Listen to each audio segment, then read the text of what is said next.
Good morning, everyone, and Merry Christmas, Happy Holidays, all that stuff. Welcome to the day after Christmas episode of FBC Radio Live. It's Tuesday, December 26th, and John, we're entering the penultimate week of the NFL regular season. That's like one of my top three words. One, because I can say it. Two, it's just a cool word. And three, it brings some drama to a week that otherwise would be just a week before the last week of the season. So a lot of fun stuff. We got some entertaining games the last couple of days. Certainly yesterday was interesting to say the least. The Ravens surprised me a little bit. I had picked the 49ers to win that game, but hey, when you force 4 turnovers of Brock Purdy, then you're pretty it's a pretty good shot you're going to win that game. Yeah, impressive performance by Baltimore. Now Lamar Jackson is the front runner for league MVP. He was outstanding last night. Brock Purdy, 4 interceptions. Those were the 2 leading contenders for MVP. And after last night, obviously Lamar is the man at the top, and they have the best record in football at 12-3. San Francisco dropped to 11-4. And I thought it would be a close game. I thought San Francisco would find a way, but San Francisco so often, they're just blowing teams out that if they get behind, I don't know if they know how to react. I've compared the Celtics to the 49ers, and I think it's a pretty apropos comparison because you look at the Celtics, they have 6 losses this year, 3 are in overtime. The Celtics generally just take care of business and steamroll teams like the 49ers do, but if you get them in a close game, you don't know how they're going to react. But overall, very, very impressive performance by the Ravens. Yeah, and look, I mean, it's an impressive performance, and this MVP race is truly a hot potato back and forth. It really is. It's almost like, one guy like Brock Purdy, all he had to do was exist for the next 3 weeks, play well. And you're talking about a guy that's probably cruising to the MVP award. Now, look, 4 interceptions was bad. I don't think it absolutely torpedoes his shot, his chances. But at the same time, it's like, again, this is kind of the epitome of what this race has been this year. There really hasn't been any standout quarterback. But in totality, you look and say, hey, Lamar Jackson, total touchdown wise, obviously, the people that haven't really watched him will point to that. But if I'm not mistaken, John, they get a lot of short yard rushing touchdowns. This is something that we saw happen with Brady quite a bit. You get the team down to the 10-yard line and you run the ball. I mean, it's a team game. You know what I mean? You're going to run the ball. And Lamar Jackson and the Ravens do that quite a bit. So it takes away from his touchdown totals. And, that is something that, is going to hurt him on the surface because, again, when you talk about MVP voters, they're not all paying attention to all the little details. But at the end of the day, the Ravens have the best record in the league. They've beaten the 49ers, something that not a lot of teams, certainly not a lot of good teams can say. And right now, Lamar Jackson is playing really good football. And talk about, I know it's not the worst receiving core, but talk about a guy who's over his career dealt with some pretty lackluster weapons around him. So again, we hear a lot about, Patrick Mahomes needs more weapons. The Chiefs have done all these terrible things to Patrick Mahomes. Well, it's like, welcome to life in the NFL, because that's what normally happens. And Lamar Jackson's a prime example of that. And, he has a little bit better group this year. I mean, OBJ's there. I mean, I think his reputation is more based on name than ability at this point, although he has played well down the stretch. I mean, look, got to give credit where credit's due, and a big win over San Francisco is going to get a lot of momentum behind you. Yeah, I mean, he's played 2/3 of the season so far without Mark Andrews, who's his favorite target. Outstanding tight end. Dave Flowers is a rookie from Boston College who's played really well. They always run the football effectively. Obviously, part of that is because Lamar is such a great running quarterback. But yeah, some MVP voters might say, wait a second, he has less than 3,400 yards passing and only 19 touchdown passes, but we know what he does on the ground. So however you get the ball in the end zone, if he's throwing a touchdown pass or running it in, or someone else on his team is running it in, then so be it. The team has the best record, and he's a player who's been consistent all year. I mean, he's had a couple of off games, but that team has been right there the entire time. I mean, even their losses are pretty tight.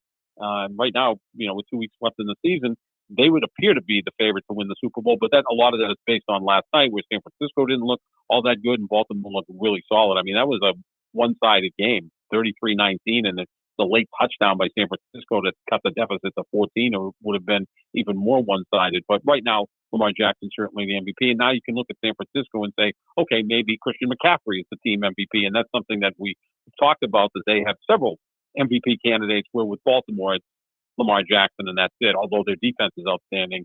But in terms of the offensive side of the ball, Lamar is the guy at Baltimore. Yeah, and look, I mean, it's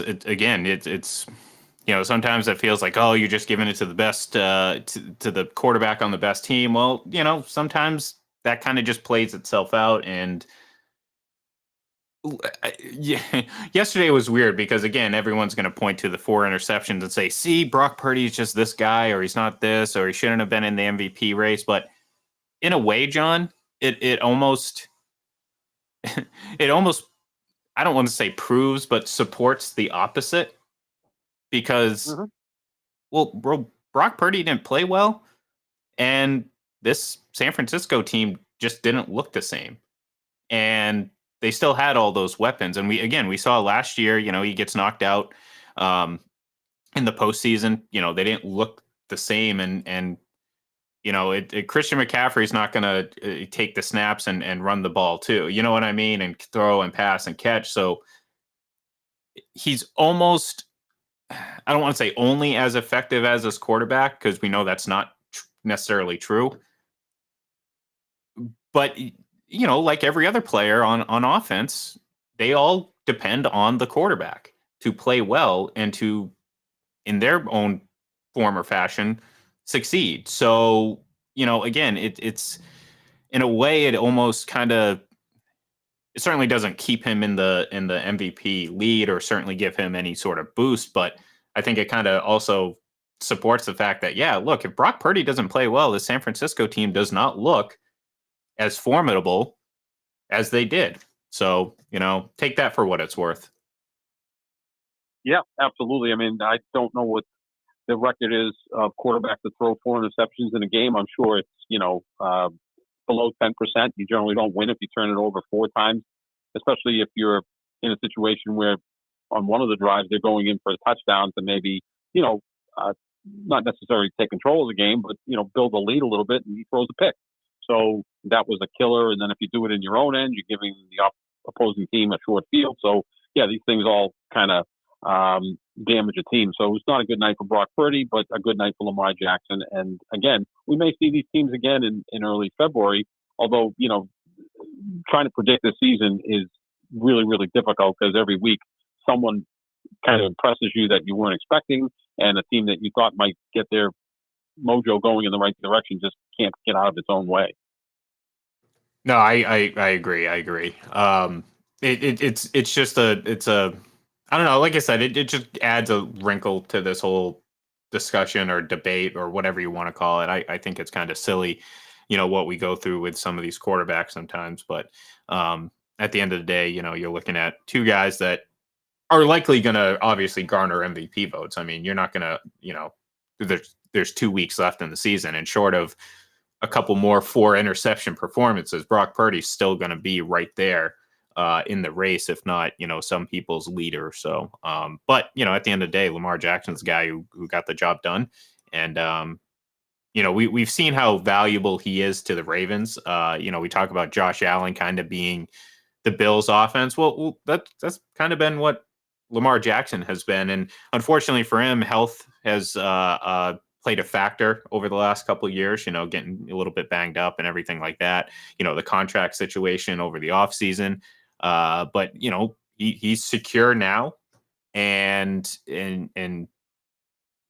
we're seeing a balanced level Lamar Jackson, and right now the Ravens are cruising into the playoffs as the best team in the league. So, yeah, good stuff from them. So, anyways, the Lions clinched division champs, first time since 1993. John, that's it's a long time. It's a long time, and you wonder why we laugh sometimes at some of the impatient Patriots fans who have had to endure what, a fourth straight season. That's it, not 30 of non-winning division-winning championships. Yeah, I mean, good stuff for the Lions. I mean, again, at the end of the day, I mean, they want to see playoff wins, and this is a team that could certainly do that. I think they're starting to play. They're, I don't want to say their best football of the season, but some pretty darn good football towards the end. After again, a couple instances where you sit there and say, "Wow, the Lions really didn't do what I expected them." There's a couple of times we came on here on a Monday or Tuesday or whatever, and we're talking about, oh, the Lions. I can't believe they just laid an egg like that. But in hindsight, when you play the Ravens, sometimes you get your butt beat. So impressive win for the Lions, impressive season, and if you're a Lions fan or fan of football that doesn't involve a team that's competing for a championship, there's a good chance you might be rooting for them to win a couple games. The last time the Lions won a division title, Tom Brady was a junior in high school. That's how long it's been. They have one playoff win since 1957.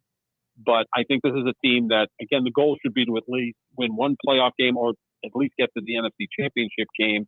We see San Francisco, despite their hiccup last night, still considered the favorite in the NFC. They're still in position to be the number one seed. But Detroit is battling Philadelphia for the 2 seed, which means an important thing because you're going to definitely host a wild card matchup as a division winner. But if you were to play, say, Philadelphia in the second round, I'm sure Detroit would much prefer playing that game at home than in Philadelphia, where you're going to have to deal with some weather. And Jared Goff, not exactly the best quarterback in inclement weather. He's more of a dome, warm weather type quarterback. But yeah, I mean, be honest with you, at this point, I'm rooting for the Lions to win the Super Bowl because I think it will be a fascinating story. They have a great fan base. It's a great sports city. And the way they've turned things around in the last few years is very impressive. So at this point, with 2 weeks left in the season, that's the team I'm rooting for, which obviously means they'll lose their wild card matchup because I am obviously a jinx. I'm Eddie Mush from a Bronx Tale. Yeah, well, hey, who knows? I mean, I don't know. Maybe that mojo shifted to Cleveland. I mean, you've been big on Ohio teams. Maybe this is a kind of a I don't know. Detroit's kind of close to Ohio, so no. Yeah, there you go. But no, I mean, look, I agree. I think the 49ers, because look, I mean, Brock Purdy's not going to throw 4 interceptions again. I think I don't know. Well, the guy had 8 coming into the season or coming into the game, and he happened to throw 50. I think it's safe to say that's a little bit more of a blip as opposed to a trend. Like I don't see him. This isn't a guy that has. I mean, you go and look at his turnover worthy plays that are tracked. It's some of the fewest in the league. So this guy isn't throwing the ball into danger areas, and certainly when they are being thrown into tight coverage, they're not being thrown to the defense and risking being turned over. So this guy isn't. This isn't a guy who's had some interception luck. We've seen that before, where a certain individual will have a lot of turnover worthy plays, but have a low interception total, and that generally points to, well, you've had some pretty good interception luck. It's just how it is. So to me, I look at yesterday and say, yeah, it's bad. It may very well end up costing him the MVP award, and I'm not going to necessarily argue against that. But if you're going to ask me, am I going to see something close to that again from Brock Purdy the rest of the season? Absolutely not. So I'm not going to sit here and say, oh, the 49ers aren't who we think they are. No, I think they're still the 49ers and then the rest of the NFC right now. And that includes the Eagles, Detroit, and like you said, if you ask me right now, who would I pick? I don't know, John. A couple of weeks ago, I would have easily said the Eagles, of course. I like the Lions. They've done some nice things, and it's a great story. But I'm taking the Eagles. You ask me today, I might lean the Lions.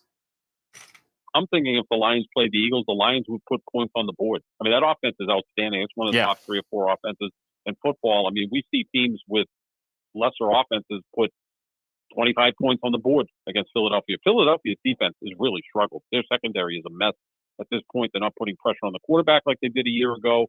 On the offensive side, they're not running the football like they did a year ago. They're finding ways to win because they're talented. I think they're pretty well coached, and they've got players that can step up. But yeah, I could see Detroit beating Philadelphia in a divisional round matchup without question because they'll put points on the board. I mean, that offense is really, really good. Yeah, San Francisco's still the team to beat in the NFC. The reason Purdy threw 4 interceptions last night, and it could happen again, that team's built more to play with a lead. And look, most teams are. You'd rather be ahead than behind.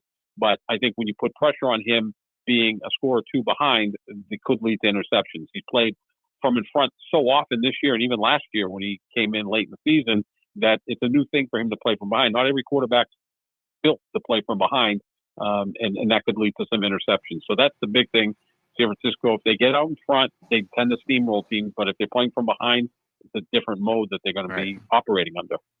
And again, I'm not necessarily going to, that's one of those, almost chicken and the egg type things. It's like, well, there hasn't been too many examples. Well, they don't play from behind a lot because, well, they're really good on both sides of the ball, and and Brock Purdy's part of that. So there's okay. What comes first? In this situation, is it that he can't play from behind, or is it just you have very few situations showing or giving them opportunities to come from behind and win the game? You know what I mean? So it's little chicken and the egg there. But anyway, so all right, let's jump into our top 5 teams, because like I said, we have 2 more weeks left in the regular season, and then it's playoff time and everything like that. New Year's, this time next week we'll be in 2024. Again, pretty crazy to think, but to be honest, I'm trying to figure out how they're going to do the glasses this year. I guess loop the 4. I don't know. It's always a thing there. But anyways, it was so easy in the early 2000s. Remember those days? Those companies that made those glasses, they just cruised through that decade. It was just 2000 was great because you just manufactured 3 of the same numbers. Yeah, I was gonna say, and I'm sure too. At the end of the year, you just replace the the ones that you wouldn't use, just snap off that last digit and just put the next one on there. They just they cruised, but now it's a little bit more tricky with the 2s and I guess the 3s once we get to the 2030s. Maybe things will get back to being a little bit easier. But anyways, let's give our top 5 teams. And I said last before we got on the air, actually, I don't think mine are actually changing too much from last week, which is kind of crazy because it felt like all season every time we did these, they I don't want to say they changed drastically, but there was always some sort of movement. So my number 5 team, like it was last week, is the Buffalo Bills. And it's crazy to think, but they could still win this AFC East division. They would need Miami to lose this week and them to win, and then obviously Week 18 would essentially come down to win and you get the division, and lose you go to the wild card between Buffalo and Miami. Again, Buffalo's beaten some good teams. I mean, I wouldn't consider the Chargers a good team, but a win's a win, and they're starting to rack up these wins consecutively. And you just hope that going into the playoffs, they don't run out of steam. But right now, you're going to be hard pressed to find a better team outside of maybe the Ravens in the AFC playing better football right now. So number 5 for me, the Buffalo Bills. Number 5 for me is the Miami Dolphins. I thought that was their biggest win of the year, beating the Cowboys 22-20. They weren't able to get the ball in the end zone to kick 5 field goals. Their defense played pretty well. They benefited from Dallas on the first series of the game, fumbling at the goal line, which would have changed that entire game. But I have Miami at number 5. Now, they play at Baltimore this week, which is going to be a very, very difficult game. But if they're able to win it, they actually would leapfrog Baltimore and be the 1 seed in the AFC. And then they end the season hosting Buffalo. So, it wouldn't be a shocker if they lost their last 2 games and finished 11-6 and somehow Buffalo wins the division. But for right now, I have the Miami Dolphins at number 5. Number 4 for me, the Miami Dolphins. You kind of summed it up pretty well. It was an impressive victory, although again, nothing that's going to sit there and tell me like, you know what, maybe I should take Miami more seriously. I'm still kind of where I'm at with them, as I was going into the game. I'm impressed by their win, and certainly, I'm sitting here saying, okay, all right, Miami beat beat a team with a winning record, but at the same time, as we've talked about leading into it, these two teams are almost mirror images of themselves in the case that neither have had much success against good teams, quote unquote. So impressive with the win, absolutely, or impressed with the win, absolutely. Is it overly impressive? I don't know. Remains to be seen, I guess. So that's why it hasn't really moved me too much, and quite frankly, that wasn't going to be enough to. I mean, there's only one AFC team on my list ahead of them right now, anyways, and it's certainly not going to be enough to propel them over. So, but anyways, either way, number 4 for me, the Miami Dolphins. Number 4 for me, the Philadelphia Eagles. They really stumbled the last month and a half. I mean, they haven't been overly impressive all season, but they're still 11-4. They have enough playmakers on offense to put points on the board. Jalen Hurts is leading the NFL in turnovers, which is never a good thing. He's not the same quarterback he was a year ago. And again, you can move the ball against this team and put the ball in the air and move it pretty consistently. We saw the Giants put 25 on the board yesterday, although, there was a defensive touchdown in there for the Giants. But I still have the Eagles at number 4. All right. And number 3 for me, Detroit Lions. We just talked about them. Division champs for the first time since 1993. This is where they were last week for me. I mean, again, they you keep winning. They're going to be a team that's going to be a hard out early in the playoffs. Now, are they a type of team that can continue to play at a high level deeper they go into the playoffs? I don't know. And I think that's a challenge that you can't measure that, John. Like, you just can't. I mean, the deeper you go in the playoffs, it just gets more difficult. There's no noticeable. You know what I mean? It's not like the field shrinks or there's a tangible change in how the game's played. It's just the pressure builds. So you have outside pressure, you have inside pressure. All of a sudden, the wins and losses become so much more dramatic. I mean, you win and you're that much closer to winning a Super Bowl, and you lose and you're like, oh my God, I can't believe we came so close and then we lost it. How do we ever recover? Some teams don't, John. Some teams do, some teams don't. So it gets harder the more you go deeper into the postseason. Are the Lions a type of team that can go 2, 3, maybe 4 rounds in the postseason and still be standing at the end? I don't know. I don't think so this year, but they're certainly going to be a tough out that wild card weekend. Yeah, they'll be at home. The crowd will be really pumped for that, but they could be playing the Rams in that. Yeah, wild card round. That's a bad matchup. Excellent football. Yeah, it is a bad matchup because Stafford going back home is playing really excellent football the last 2 months, and the Rams have been as good as any team in the NFC the last couple of months. So, yeah, that would be a tough matchup. Be better off if they played, I don't know, Minnesota or some other team, whichever one ends up being the 7th seed or the 6th seed, depending on where Detroit finishes as the 2 or 3 seed. Number 3, I also have the Detroit Lions. Again, their body of work, I think, is impressive. The one stick out is when they went to Baltimore and got manhandled, but I think that shows you how good Baltimore is. They destroyed Detroit, and they also beat a pretty good Seattle team handily at home. That's why Baltimore right now looks like the team to beat to win the whole thing. But I have Detroit also at number 3. All right, number 2 for me, San Francisco 49ers. They were my number 1 team last week, but obviously when you have the 1 and 2 team going head to head with identical records and one team wins and the other loses, well, I mean, it's a pretty easy move to make. Like I said before, I still think that the 49ers are clearly the best team in the NFC, and they may very well be the best team in the NFL when it's all said and done. I'm not going to overreact too much and say they were exposed, this, that, and the other. No, I think Brock Purdy had a bad game. And we saw the result of that. They just looked like, despite all the talent around them, it wasn't enough to overcome those mistakes. So, they got to take their lumps. But at the end of the day, if you're going to ask me to pick the 49ers or the field in the NFC, I'm taking the 49ers. Yeah, I mean, they are the most complete team in the NFC without question. Bad night last night. Baltimore had something to do with it. I also have the 49ers at number 2. All right, and drum roll, please. Obviously, the New York Jets, number 1. Big comeback. Hey, they won. Yeah, they did. They did. Good for them. They no, blew look a at 30-point lead, which yeah. is difficult to do in the league, let alone for the Washington Commanders and Jacoby Brissett.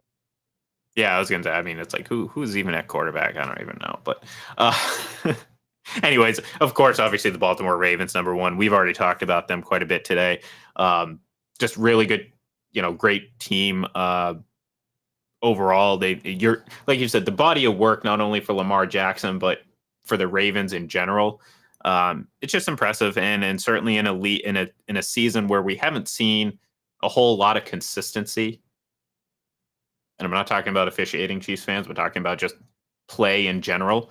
The Ravens and still, again, the 49ers stick out as teams that have given us a little bit, probably the most similar or the closest thing to some sort of consistent, excellent play throughout this year. So number one for me, the Baltimore Ravens. Yeah, without question, after that impressive win last night in San Francisco, and also the fact that they're winning the toughest division in football. And it's the only division where all four teams have winning records. Pittsburgh and Cincinnati are both 8-7, still contending for a potential wild card. The Cleveland Browns are just flying under the radar. They're at 10-5 and playing excellent football. They might be my sixth team.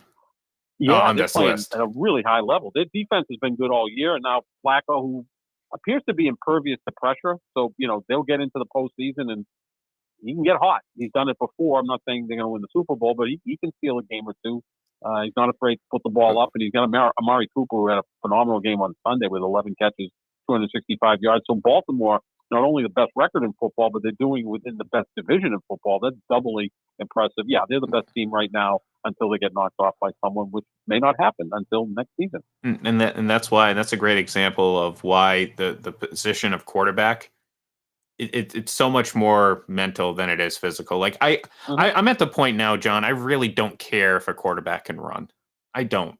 Like I understand that it's a beneficiary to some, and it creates nice plays, and every so often you're going to get frustrated because a third and long turns into a first down because you had it perfectly covered, but no one had the quarterback and they rushed for a first down. I just don't care. That stuff doesn't move me because the way I feel in general is you wouldn't run around and leave the pocket if you were better in the pocket, because it's so much easier to play the quarterback position because, there's structure. I know everyone gets so gaga over out of structure plays.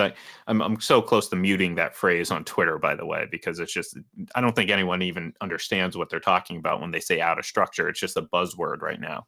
But I mean, everyone's going gaga over, again, Patrick Mahomes running for his life yesterday. Well, that's not good quarterback play, John. And it's not all on the offensive line. Like I said, we saw a couple instances, certainly, where he just took off. And this is the same thing that, other quarterbacks go through. And it's like, we saw Russell Wilson do that several times against the Patriots. Yeah, were the Patriots getting some pressure? Yeah, absolutely. But he was bailing on the pocket way too soon, and that's not great quarterback play.